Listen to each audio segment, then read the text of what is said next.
Have you ever heard the saying that everything is just consciousness? That everything in the world is just a reflection of our own mind? What does this mean? And what does it have to do with our own sense of freedom and happiness? If you're interested, keep watching.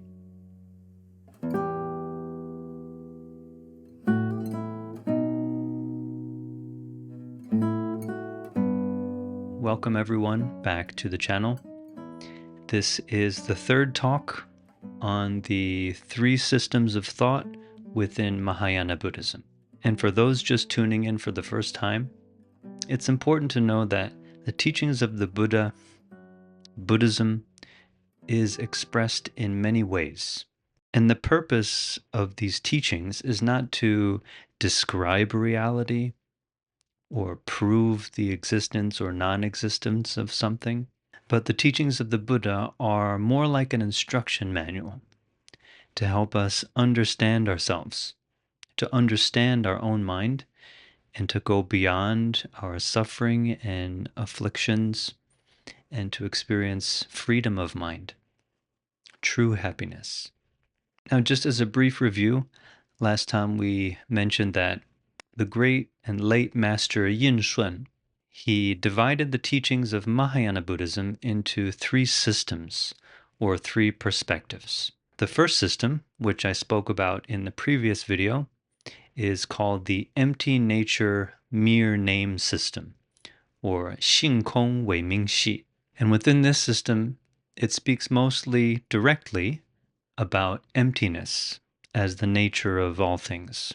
And if you're interested in understanding what does emptiness mean in the Buddhist context, you could see my previous video, which the link will come up in the corner of the screen. The second system is called the false imagination mere consciousness system, or 虚妄为识系. This system, or this perspective, is what I'm going to talk about today. And it emphasizes the explanation of consciousness, the workings of our mind. The third system, which I'll talk about in the next video, is called the truly eternal mere mind system, or the 真常唯心系, which refer to the teachings of Buddhism that speak a lot about Buddha nature, the nature and the function of the enlightened mind. Now, first, just to do a brief review on the development of Buddhist thought. Basic Buddhism, or the core teaching of all schools and all systems of thought within Buddhism, is based on the concept of dependent origination. In Chinese, it's called 缘起. Dependent origination explains the causes and conditions for the arising of suffering, as well as the conditions for the cessation or the ending of our experience of suffering. Dependent origination, taken further, as I mentioned in the video on emptiness, also explains the conditioned nature of all phenomena, physical phenomena, physiological phenomena of our body, mental phenomena, as well as even abstract phenomena, such as the ideas of ignorance or nirvana. And the teachings on emptiness, as presented mostly in the Prajna Paramita Sutras and the teachings of Nagarjuna, are a cognitive tool or a logical kind of reasoning, which was often used in debate, actually, where scholars of different systems of Buddhism would attempt to present their theory or their basis for practice, and they would challenge each other's ideas. This logic of emptiness, this logic of non-duality, was used to help people break apart their attachment to dualistic concepts of me as opposite to you, this as opposite to that.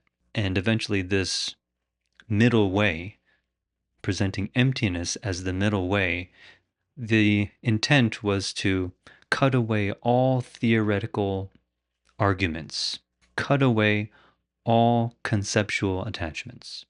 And this approach, although very simple and very direct, can be difficult for some of us to grasp, especially if we don't have that strong of a ability for logic and reasoning. It can be a bit confusing. With these teachings of emptiness, it didn't talk much about the process of our mental and physical experience. It just simply presented a kind of logic or a dialectic to help break down all attachment to concepts, and you're left with nothing to hold on to. This logic of emptiness was not suitable for everyone to use as a way to understand and deal with and resolve their suffering. And the Buddha and the great teachers throughout the history of Buddhism realized that. So there's an alternative, which is the topic of today, the teachings on consciousness.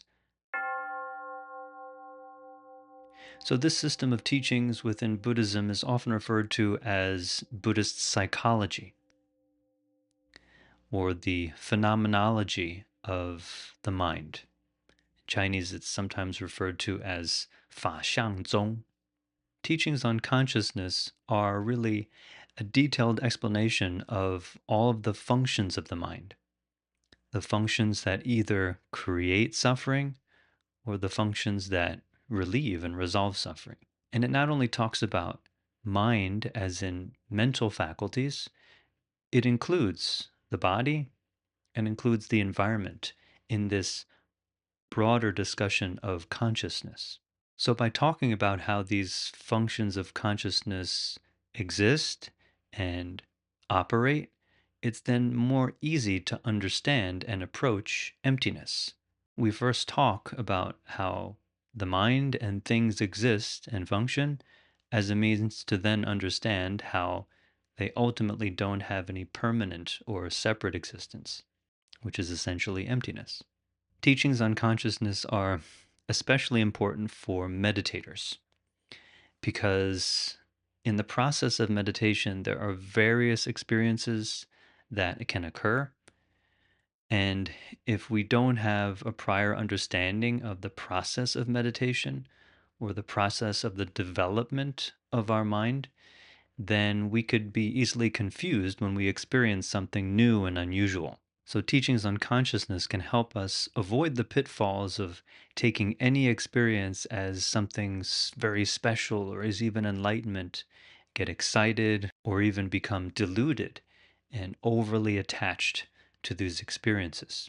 Because we know of many people who have a lot of these unusual and powerful experiences in meditation, and due to their lack of understanding of the process and the functioning of their own mind, they became confused and became overly fixated and obsessed with their perceived achievements in meditation. And that led to a lot of problems and actually a great deal of suffering. So it's important to remember that in the study of consciousness, we're not just studying this in a scholarly fashion. This isn't just book study. This is an instruction manual to help us understand the process and the workings of our mind so that we can apply the methods of meditation and methods of mindfulness in daily life in a way that is wise and liberating. Teachings on consciousness within the Mahayana have their origins in foundational Buddhism. Teachings such as the 12 links of dependent origination, or the 12 因缘, as well as the 5 aggregates, or 五蕴, and the 18 spheres of experience, or the 18界. These teachings discuss the phenomena of body and mind and environment in a basic way and explain the process of suffering as well as the cessation of suffering.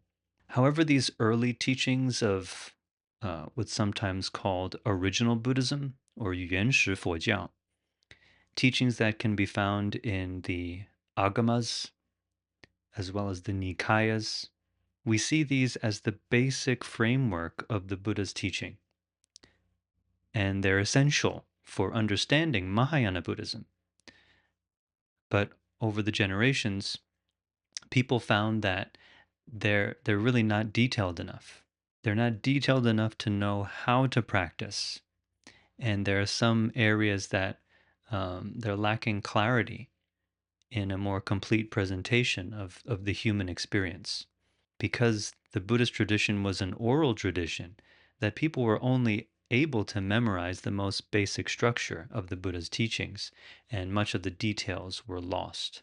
Later generations after the Buddha developed their explanation of the Buddha's teachings, which was called the Abhidharma, or the Super Dharma, or the teachings about the teachings, to help explain in more detail and to fill in the gaps where the basic structure of the Buddha's teachings were lacking.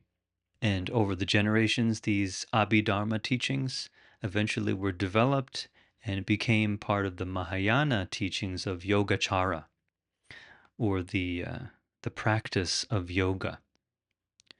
Now, this is different than just the practice of what we commonly know as yoga as a physical exercise, or yoga as connected with Hinduism or other Indian religions. But yogacara in the Buddhist context just literally means the practice of yoga, or the practice of harmonizing the mind. So, what are some sutras and treatises that are the foundation for teachings on consciousness in the Mahayana? Well, we have the Sutra of the Explanation of Profound Secrets, Jie Shen Mi Jing, as well as the Lankavatara Sutra, or Ru Leng Jie Jing. There's also the Mahayana Compendium, or She Da Sheng Luan, as well as the Yogacara Bhumi Shastra, Yu Qie Shi Di Luan. And when the teachings on consciousness were eventually developed in China, they were expressed to the fullest by the teacher, the great master Xuanzhuang Dashi, who in his treatise on consciousness only, Cheng Wei Shi Lun, actually summarized and included teachings from Indian masters from past generations. And he basically consolidated and summarized these teachings and added his own understanding and further clarification. So, the basic principle of teachings on consciousness is that they're an explanation of the process of our mind. The process of our mind creating suffering based on ignorance, as well as the process of resolving suffering based on wisdom. This is the basic foundation of all Buddhist teaching. But teachings on consciousness are more detailed, as I mentioned, and they emphasize what's called transformation, or the transformation of consciousness into wisdom, the transformation of a deluded mind, which is referred to as consciousness, to an enlightened mind, which is referred to as wisdom. And the saying is 转世成智. And there's a popular saying that's often brought up when referring to teachings on consciousness, which is that all phenomena are merely consciousness, or 万法唯识. Now, what does this mean? This is a very general and vague statement and can easily be misunderstood. What it basically means is that all of our experience is mediated by consciousness. Everything we encounter has to do with our mind. Our mind is involved in whatever experience we have, in whatever thing we perceive.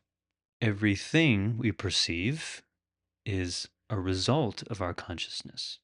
Now, there's a lot of scholarly argument, but from a perspective of not only uh, theory, but experience, consciousness only doesn't refer to a metaphysical idealism, which means that everything in the world, everything in the universe is somehow just mental or spiritual, and there's no physical matter. According to teachings on consciousness, that's not the case, because it talks about not only consciousness, but matter, including our body and the physical environment.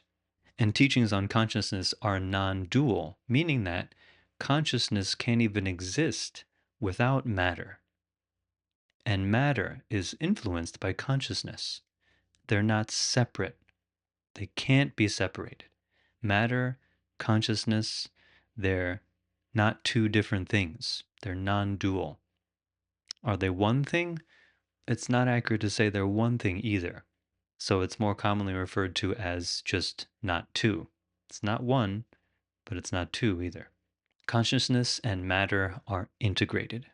Everything is just consciousness refers to that whatever object we encounter, what we perceive, is due to the influence of our mental processes, including our sense perception, what we see and hear, what we feel, as well as what we think, what we remember, how we define our experience.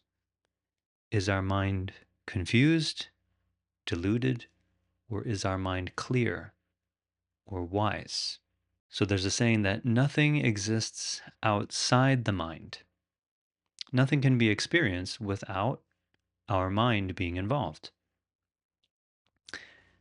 A perceived object can exist separately from consciousness, or the act of seeing itself includes both the subject of seeing and the object of seeing. So, just to use an example of a tree again, when we see a tree, that depends on conditions. It depends on both the subject of seeing the tree and the object, the tree, in order to have the perception of a tree. In order to perceive what we see as a tree, we need a physical environment, shapes and forms, and we need an eye that's able to see those shapes and forms. We also need light to be reflected off those shapes and forms, really, because what we see is not the actual object itself. We see light, right? If everything is completely dark, we don't see anything. We also need distance.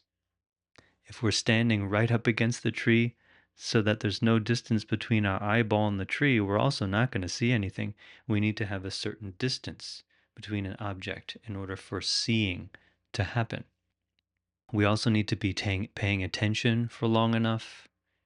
And in order to identify what we see as a tree, we also need language, which is based on our memory and having seen objects in the past that we identified as tree and that they look similar to what we're seeing now.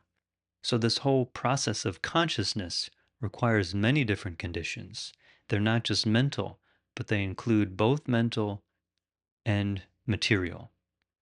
Another example is where you may have heard this philosophical question that if a tree falls in the forest, but there's nobody there to hear it, does it make a sound? If a tree falls in the forest and we're not there to hear it, there are no other animals or living beings with ears that can hear it, is there sound? If there are no ears to hear the phenomena of the tree falling, how could there be sound? Hearing depends on both the subject of hearing, ears, and the living being, as well as the object of hearing, the phenomena that's occurring in the environment. So, according to consciousness only, if there's no one around in the forest to hear the tree fall, there's no sound. Does it mean nothing is happening? No, it doesn't mean nothing is happening. Well, the perception of what is happening depends on the subject as well, not just the object.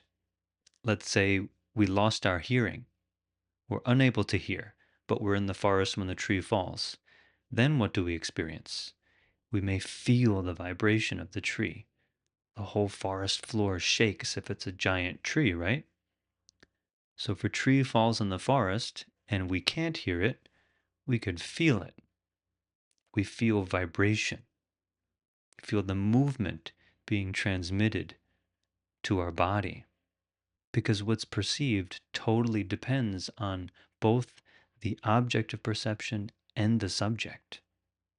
Just as a reminder, this is not a philosophical debate. Teachings on consciousness are not for the purpose of debating or trying to explain reality. They're just pointing out that our experience is completely determined by the condition of our mind. And if we can understand the conditioning of our mind, we can resolve suffering and find freedom. Well, if we first look at the foundation teachings of Buddhism, consciousness is described as being of 6 different functions: seeing, hearing, smelling, tasting, touching, and thinking or discriminating.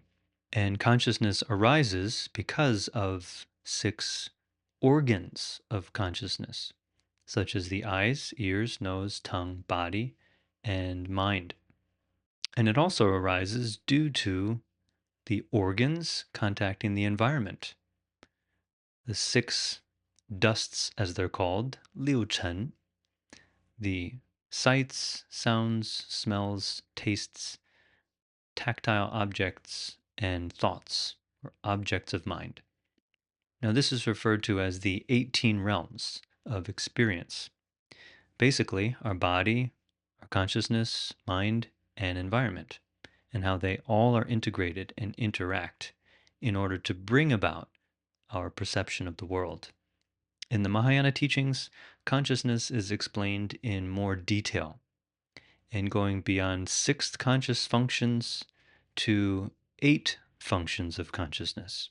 The first 5 sense consciousnesses are the same: seeing, hearing, smelling, tasting, touching.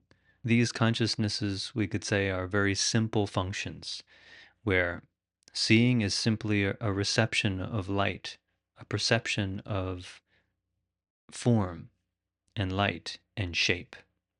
Hearing is the perception of sound and vibration. Feeling is the perception of touch, and so on. And these consciousnesses function very directly. The 6th consciousness, however, is a bit more complicated. And according to consciousness only, it's described in great detail as having the broadest kind of function, where the 6th consciousness, or mind consciousness, the function of discriminating, thinking on a basic level, labeling what is seen and heard and felt, describing it, trying to understand it, using language to grasp what is experienced through our senses. This mind consciousness can function together with the sense consciousnesses. So when we see something and we identify it as a tree, mind consciousness is working together with eye consciousness. What kind of tree is this? Is this a big tree? Is it a small tree? What species of tree is it? Do I like this tree? Do I not like this tree? Could this tree be used for fuel or other functions, other purposes? And mind consciousness also has the function of behavior or actions. Our behavior of then thinking, speaking, and bodily action is directed by mind consciousness. So if we see this tree, we determine it's a good tree for building a house. Then our thinking and our planning, as well as our communication with others, and eventually cutting down the tree, these are all actions which are directed by mind consciousness. These actions, or karma in Buddhism, karma literally means intentional action, are all manifested, or they're all the workings of our discriminating mind consciousness. Mind consciousness also has a function, though, to be attentive, to choose which sense consciousness to attend to. Do we look at something? Do we listen to something? Do we not look? Do we not listen? Mind consciousness is also responsible for mindfulness or 正念. Mind consciousness is directing attention at the object of our perception, either in a concentrated way, or maybe a scattered and dispersed way. In foundational Buddhism, the mind consciousness is discussed in more simple terms and covers these functions. But in Mahayana consciousness only teachings, mind consciousness alone can't describe, or it doesn't capture, all the functions of the mind. If we just use the five sense consciousnesses and mind consciousness to describe or help us observe our own functions, it's not enough. In earlier teachings was just described as the flow of thought or the flow of intention from moment to moment.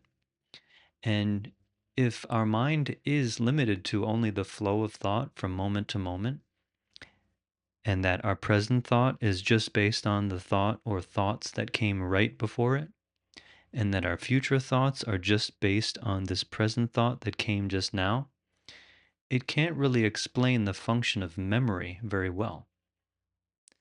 Because isn't it true that we may be thinking about something, we have a flow of conscious thought or action at the moment, but then we may have a memory surface randomly or based on a certain trigger, that a memory surfaces.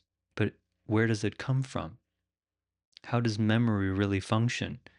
It didn't explain well how our tendencies to think in a certain way, to act in a certain way, to react to what we see in a certain way, that they occur or ripen, these tendencies that we develop and accumulate, they may ripen at a certain time, but that they're latent for possibly a long time. And where do they go? Where do these tendencies go? The process of these tendencies of the mind to be latent and then to ripen at certain times wasn't explained well just with the early description of mind consciousness. And not only that, why did mind consciousness become such a problem? Why is it that our thoughts can entangle us? Why is it that we get so lost in our thought, and that so much of our suffering is due to our overthinking, our chronic thinking, or our inability to distinguish our thoughts from the reality of the present moment? This is where the explanation of the seventh and eighth consciousness come in. The seventh consciousness describes the function of attachment, and it's called manas, or grasping consciousness. This function is the basic operation of attachment. Attachment to what?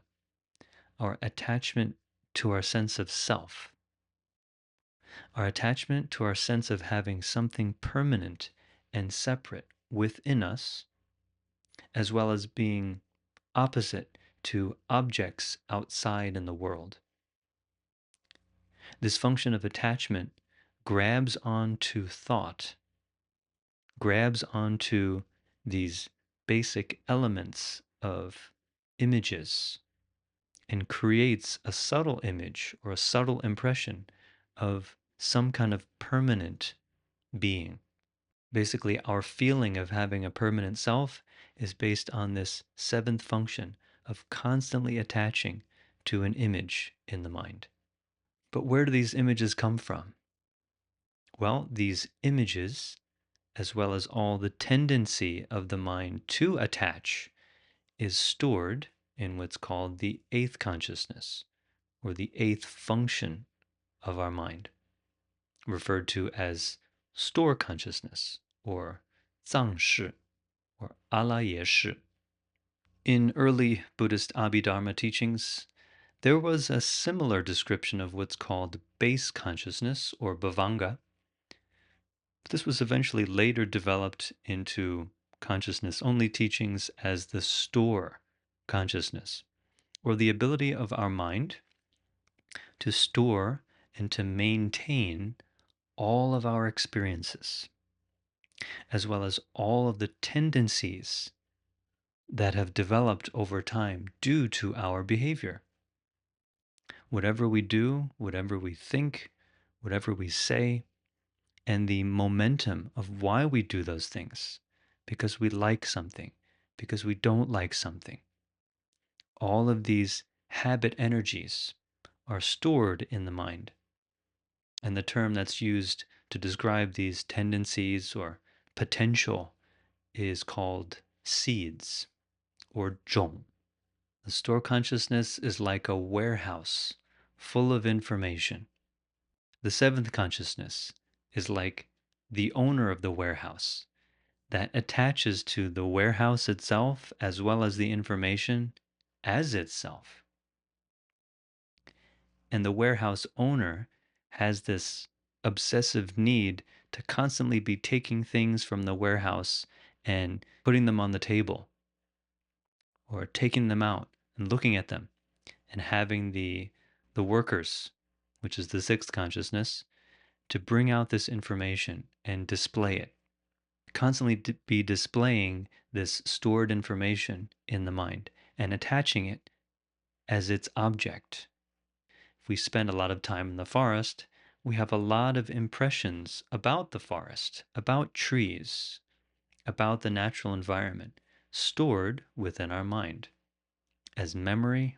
And we also have the tendency to want to be in nature stored in our mind.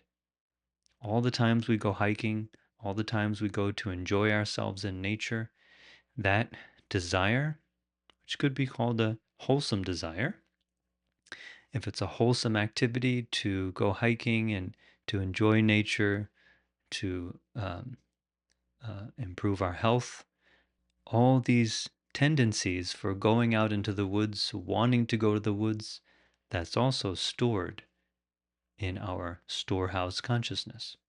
And at some point in time, these tendencies arise based on conditions. So maybe one day we're wondering what to do on the weekend, and we're flipping through a magazine or we see something on TV and it reminds us of this forest we haven't yet gone to. We suddenly really want to go. And then we call our friends and we arrange a hike. This manifestation of the seeds of wanting to go hiking and the enjoyment of hiking is stored in the mind, and it's now manifested because of a condition. Based on that condition, these tendencies now surface. And when we act on these tendencies, then these seeds are further strengthened or watered. So if we go hiking this weekend, we continue to enjoy it, we're more likely to want to go in the future. That tendency is strengthened. Those seeds are watered and nourished. Some of the seeds that are in our mind are wholesome, meaning they're directing us towards freedom from suffering. Some of the seeds in our mind are unwholesome, meaning they're guiding us towards more suffering, towards more afflictions and problems in our lives. So, this is a very basic and elementary understanding of consciousness.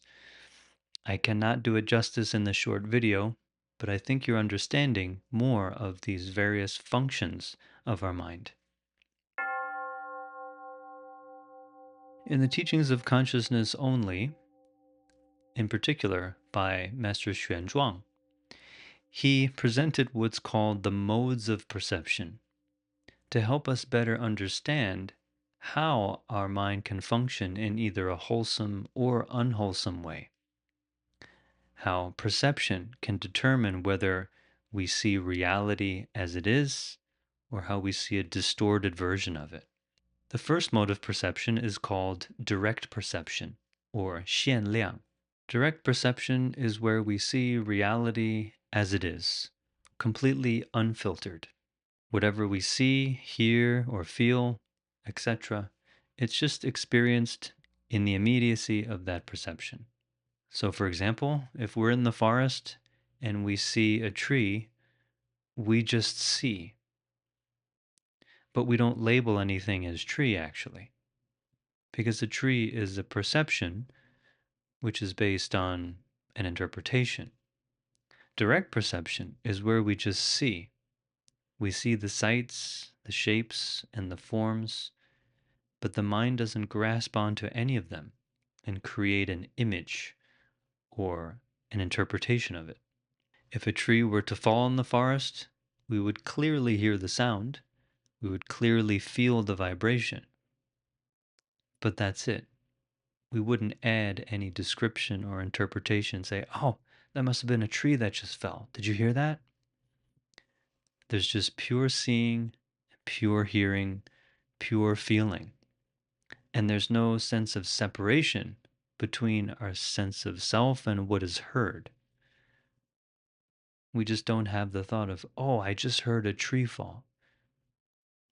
It's just a direct perception of sight, sound, smell, taste, touch, and even thought in some cases.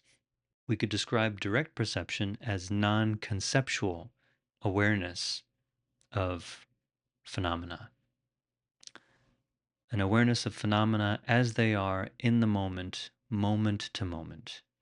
The second kind of perception is called perception through inference, or 比量. This is where we perceive things through representations, through images. So if we're in the forest and we see an object up ahead and we say, oh, look at that tree. That's a redwood tree. After we see, we begin to process. We begin to make use of the seeds in our store consciousness, the memories, as well as the tendencies to process, to then look and see, oh, that's a tree. What kind of tree is that? Do I like this tree? Do I not like this tree? And then what should we do about it? Should we climb it? Should we cut it? Should we leave it alone? This is often how we perceive everything in our daily life. We perceive through images and through language. Whatever we see and hear, we immediately start to process. And we're actually no longer seeing the thing in itself. We're seeing images. We're seeing our memory. And we're adding and projecting image after image on top of what we see. And this is useful. It's not useless, because when we identify something, we can then make use of it. If we need to build a house, we need to be able to find trees and identify which trees are suitable to use as lumber. And this requires memory, experience, and discrimination in order to choose the right tree. But a lot of times we get attached to our perceptions, we get attached to these images and memories, and it prevents us from seeing reality as it is. And as we all know, we get into so many arguments with people because we each so strongly attach to our images. That's the function of manas, grasping consciousness. Holding on to our experiences and ideas so dearly and seeing ourselves as in opposition to others. The third kind of perception is perception through mere images, or incorrect perception, or 非量. This is where we are independent of seeing and hearing anything. We're just involved with the images of our mind. In the case of when we're either sleeping or daydreaming, we're disconnected from our current environment and current situation. We're just lost in thought. We're lost in dreams. So if we dream of seeing a tree, or if we dream of hearing a tree fall in the forest, that's the perception through mere images. And it's a completely erroneous perception because there's no object there at all. It's just our imagination, pure imagination. This is making use of the seeds in our store consciousness in a way that's unrelated to anything. So we may not only dream of a tree in the forest, but we could dream of that tree coming alive, or of that tree chasing us. It's completely imagined. What's interesting is that in our daily life, we often project our imagination onto people and onto situations in a way that's totally removed from reality. We may think that someone hates us when actually that person isn't even angry with us at all. We just perceived them as being angry with us. And day after day, we kept thinking, oh man, this person must really hate me because they did this and they did that. And yesterday, when we were in the coffee room and I went to say something, they just left right away. They must totally hate me. We're completely projecting our imagination onto a situation and making conclusions that could be completely false. This is another way which brings a lot of suffering to our lives because we can't distinguish our imagination from reality. So, teachings on consciousness then capture the way we perceive reality into three natures.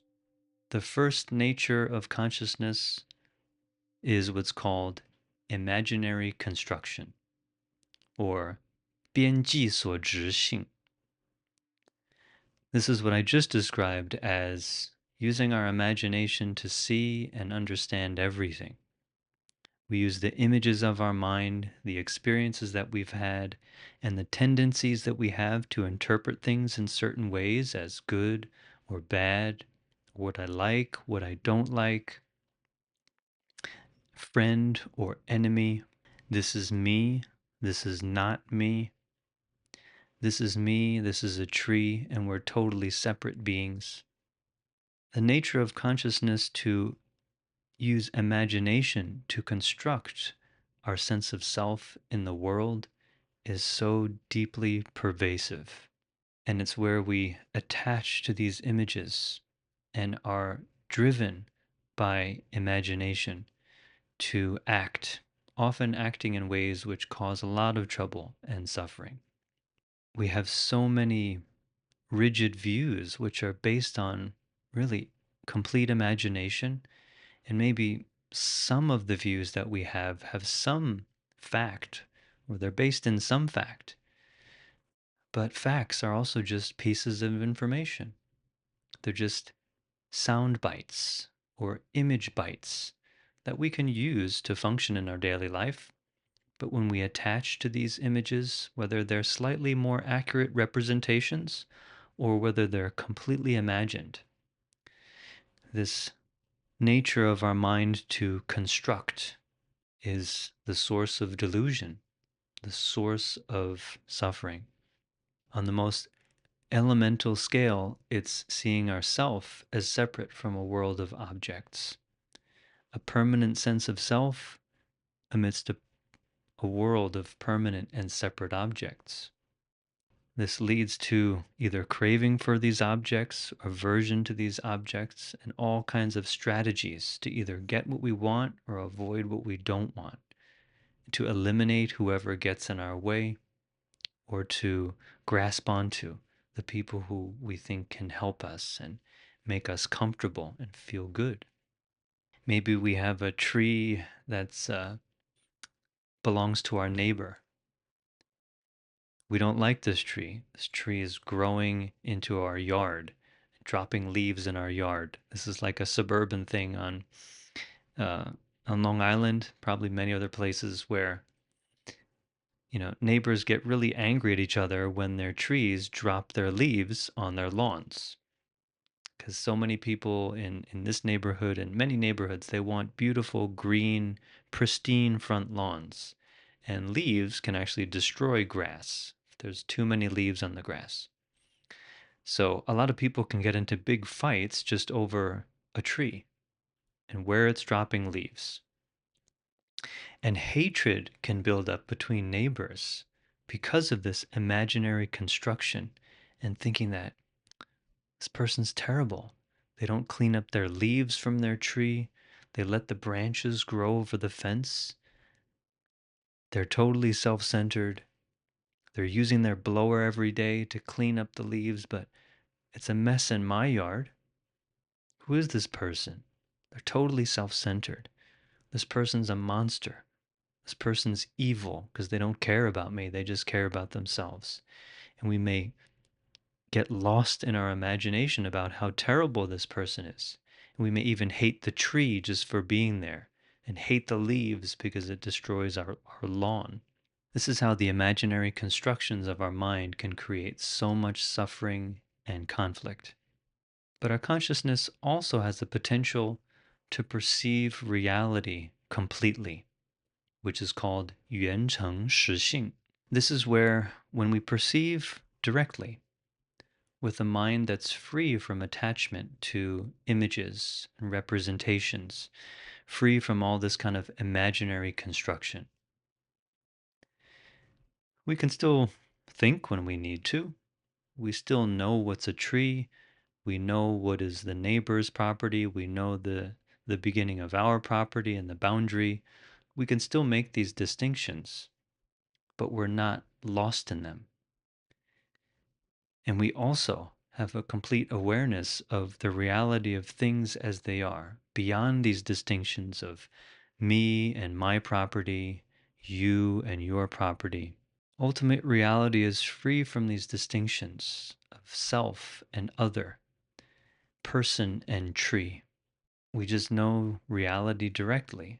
And we also know that our health and well being depend on a healthy environment and a healthy society. So, if there is an issue with a tree and leaves getting on our property, because we value the health and well being of our neighbor, we'd probably take a more compassionate and wiser approach to communicating and dealing with the situation. We wouldn't get angry. We wouldn't develop hatred because of the condition of the tree and the condition of our lawn. We would just see that there's a tree, there are leaves, the neighbor's cleaning. We could see it clearly without making any of these evaluations or distinctions, and our mind isn't bothered by it ultimately. But we also know that if we want to have a nice lawn, we can make a decision to communicate with the neighbor to either find a way to deal with the tree and its branches, find a way to clean it up, or we just accept that we're going to have to do a bit more cleaning if we want to enjoy the shade that comes from the tree.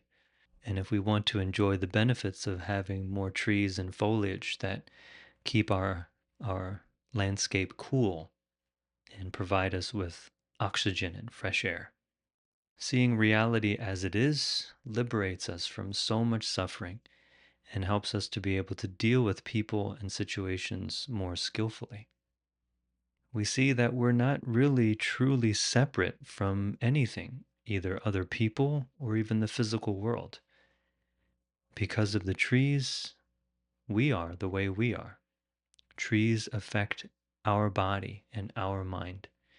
The way we speak to our neighbor affects our neighbor, and the way our neighbor feels and how they respond to us also affects us and affects our well being or our suffering. So, by seeing this interdependent nature of ourselves, our environment, other living beings, we see the third nature of consciousness, which is interdependent, or 依他起性. This nature of consciousness just points out what I mentioned earlier, that all the functions of consciousness depend on conditions. Seeing depends on our eye, the environment, and all those conditions. Thinking and our behavior depends on our tendencies and what's stored within our consciousness. And whether we suffer or whether we are free depends on whether there's attachment or not attachment to the seeds in our consciousness. If our mind is functioning based on ignorance, then that conditions our whole experience of life. Our experience of life is dependent on how the mind is functioning. If it's functioning based in delusion, then we suffer. If it's functioning based in wisdom, then we're free. The deluded mind is what's called 妄心 or 妄识.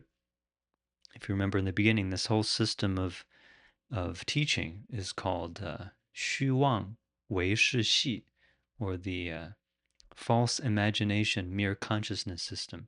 That's referring to the deluded functioning of the mind. And that suffering comes from a mind that's confused, a mind that's fixated and absorbed in its imaginary constructions. But when the mind functions with wakefulness and the wisdom of seeing things as interdependent, then that's referred to as 真如, or suchness, or true mind. A mind that sees things as they are, and that doesn't see itself as separate from anything. That's why the term suchness is used. It explains that there's no sense of separation, there's no sense of opposition. It's just reality as such. So suffering or freedom are dependent on conditions. The conditions of delusion lead to suffering. The conditions of wisdom lead to freedom. So teachings on consciousness only are quite ingenious in that we first start with analyzing all the functions of the mind, all the 8 functions, all of the conditions, either physical or environmental conditions, as well as analyzing and understanding the modes that we perceive and how the tendencies of our mind can determine our mode of perception. In this analysis of the mind, it seems like there are these separate phenomena that exist. But in the end, not only through analysis, but through practice, we realize that even all of these functions of mind are empty. We come to an understanding of the emptiness of our imagined world, and we come to an understanding of emptiness as the wonderful ultimate nature of things that's beyond imagination, that's beyond image or representation. It's just called suchness. So now, how do we practice? How do we apply these teachings of consciousness? I'll only speak about this briefly here because in order to really understand how to practice, you have to do it.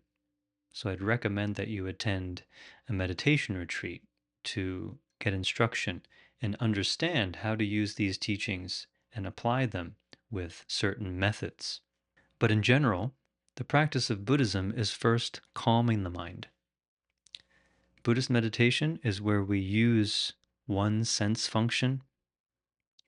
We use our mind consciousness in tandem with one sense function to calm all of the distracted, scattered functions of thinking and discrimination, all of the seeds manifesting in our mind consciousness and then watering more tendencies and storing them in the 8th consciousness. This process is first calmed through concentration. So we could actually use sight and look at a tree as a means of meditation, calmly, clearly, just mindfully seeing. We could also use any sense consciousness, and more commonly we use a sense consciousness of touch in relation to breathing. So when we breathe, we can focus on the physical sensation. We can focus on the sensation of the nostrils to calm the mind. When the mind is calm, however, we then develop a power of observation. We begin to see more clearly how these functions of mind are operating. As our discriminating mind consciousness begins to calm, and all the ideas and distracting thoughts become quiet, we can start to see the deeper level of grasping consciousness. We can start to see more clearly this grasping onto an image of self, a deep and subtle, consistent and persistent attachment to thought. With further observation, we can see that process of attachment and then begin to let go. We let go of that image of self. We let go of grasping onto these seeds in our eighth consciousness as me. We let go of thinking of the warehouse and the content of the warehouse as me, myself. As we let go of more subtler images of self and other, we eventually unify the mind and eventually even let go of this unified mind. When our grasping consciousness lets go of the self-image, according to the tradition of consciousness only, that's when a transformation occurs. A transformation at the base of our consciousness, where no longer is grasping generated. And the eighth consciousness, instead of being a storehouse for the tendency to attach and the tendencies to act on attachment, our eighth consciousness changes its name, or we could say because its function changes from storing attachment to simply reflecting what is perceived. The eighth consciousness is now called the mirror, the great mirror consciousness, or 大圆镜智. The eighth consciousness, the seventh consciousness, the sixth consciousness, and the five consciousnesses all take on new functions because there's now no longer attachment. The mind is functioning based in wisdom. The mind is now just reflecting everything as it is and responding to the world, responding to others in a wise and compassionate way. This is the mind of the Buddha. This is the mind of great wisdom. This, of course, is not something easy at all to achieve, but by having the instruction manual of the teachings of consciousness only, it can help us understand how our mind is working and what to do in the process of meditation. And it can help us to evaluate our experiences in meditation and better understand if we're going in the right direction towards freedom, or if we're going in the wrong direction towards further suffering and attachment. Now, this analytical approach is not for everyone because it does include a lot of complicated terminology. It's very detailed, and to really have a good understanding of the whole map of consciousness, it's important to have a teacher, to have guidance, both in understanding this theory as well as understanding the methods of practice. And some people just don't feel that they resonate with this kind of teaching. It's just too complicated. It's too involved. And in another sense, they may feel it's not so complete. And that's where, what I'll talk about next time, we can just base our practice on faith. Faith that we all have the same nature of the Buddha. We all possess the same capacity for wisdom and compassion. But we'll save that for next time when I talk about the third perspective of the Mahayana, the teachings on Buddha nature.